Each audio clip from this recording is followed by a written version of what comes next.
Намазда кээде адашып кеткенде аи же и деп ооздан чыгып кетсе намаз бузулабы дейт.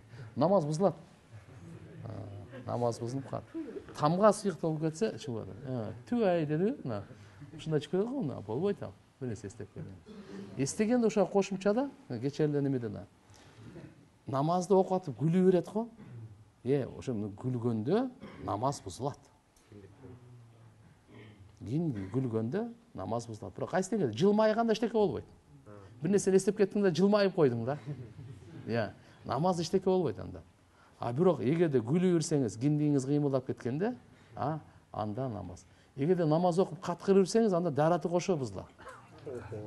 Да, каткырып берсеңиз, намаз не только намаз, дарат да бузулду. Бар дарат алып келди. Бул намаздын ичинде каткырып күлгөн нак шайтандан да. Шек күмөнсүз шайтанда. Үчүнчүсү жок.